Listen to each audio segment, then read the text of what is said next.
साहब सरकारें कहती हैं कि गांव की महिलाओं को आत्मनिर्भर बनाने के लिए, उन्हें अपने पैरों पर खड़ा करने के लिए स्वयं सहायता समूह बनाए जा रहे हैं। बैंकों से आसान लोन दिए जा रहे हैं। दावे तो बड़े बड़े किए जाते हैं कि इन योजनाओं से ग्रामीण अर्थव्यवस्था की तस्वीर बदल रही है, लेकिन उत्तर प्रदेश के बहराइच से जो खौफनाक खबर सामने आई है, उसे सुनकर आप दंग रह जाएंगे दोस्तों। आप सोचने पर मजबूर हो जाएंगे कि ये समूह गांव की महिलाओं को आत्मनिर्भर बना रहे हैं या उन्हें मौत के मुंह में धकेल रहे हैं।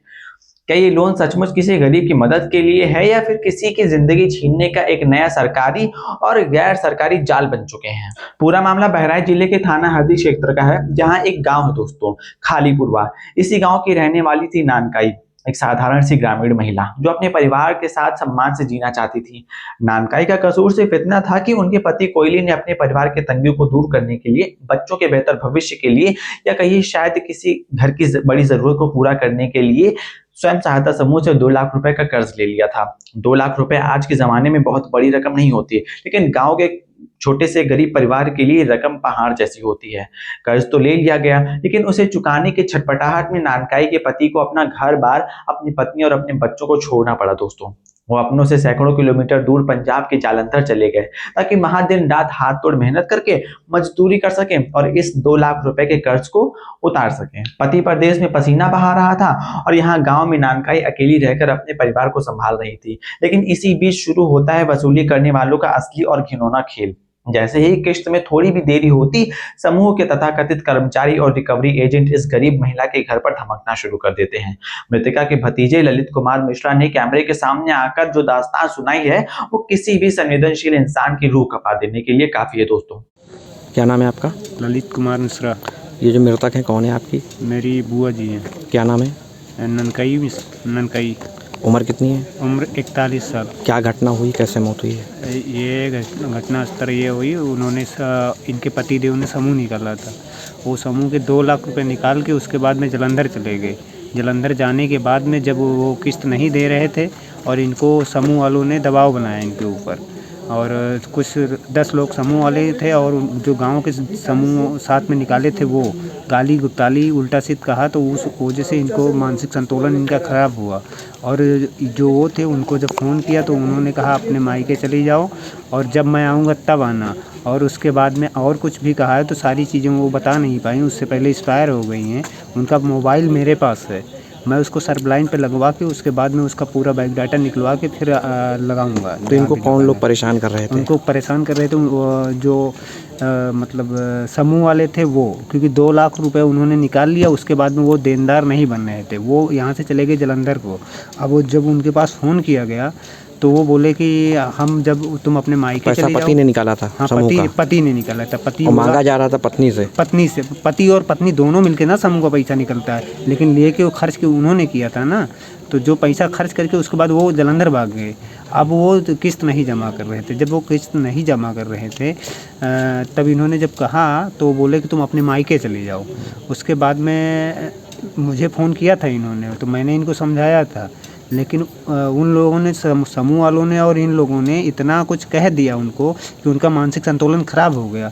फिर वो अपने आप को नहीं रोक पाई। क्या खाया था इन्होंने? अब ये तो नहीं पता क्या खाया भाई, ये तो जांच में हो सकता है निकल जाए तो निकल जाए, बाकी पता तो है नहीं, बताया नहीं था। नहीं कुछ खाया है या फांसी लगाया है? नहीं खाया था, कुछ पॉइजन के नाम पे खाया है। ये किस गाँव की घटना है? ये घटना है खालीपुरवा बोल रहे हैं ना, खालीपुरवा की। थाना कौन सा लगेगा? थाना इसका हरदी लगता है।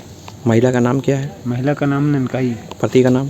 पति का नाम है कोयली। परिजनों का साफ तौर पर आरोप है कि समूह के ये कर्मचारी आए दिन नानकाई के घर आते थे, अकेले पाकर उस महिला पर पैसों की वसूली के लिए मानसिक दबाव बनाते थे।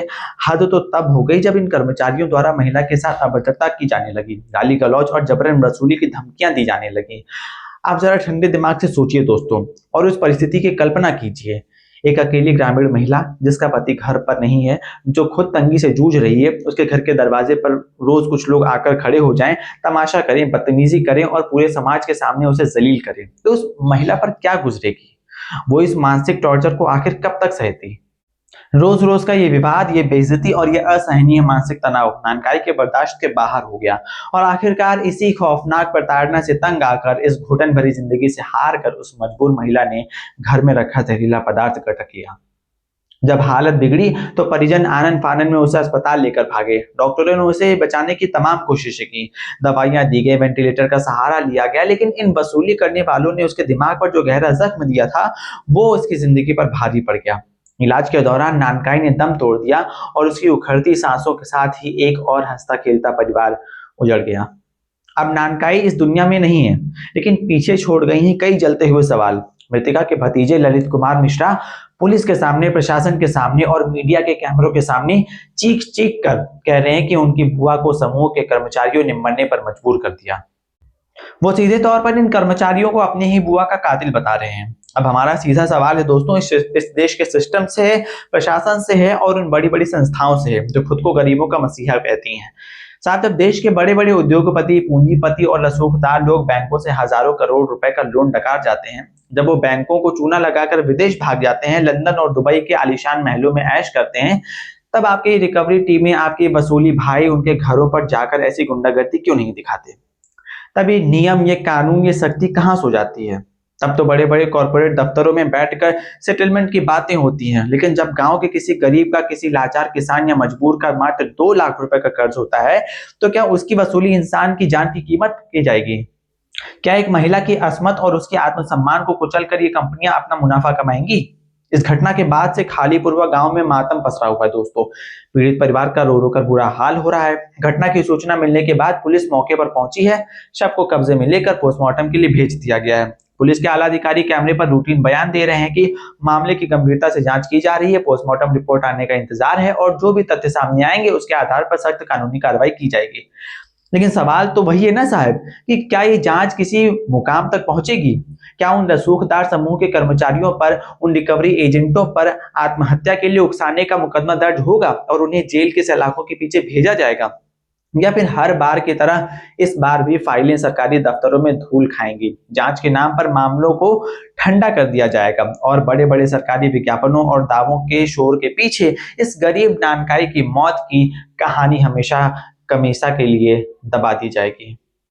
हम इस मामले पर अपनी नजर बनाए रखेंगे और हर एक अपडेट आप तक पहुंचाते रहेंगे दोस्तों। इस पूरी घटना पर, कर्ज के नाम पर होने वाली इस गुंडागर्दी पर आपकी क्या राय है? कमेंट बॉक्स में जरूर बताइएगा। मिलते हैं अगले वीडियो में, तब तक के लिए धन्यवाद।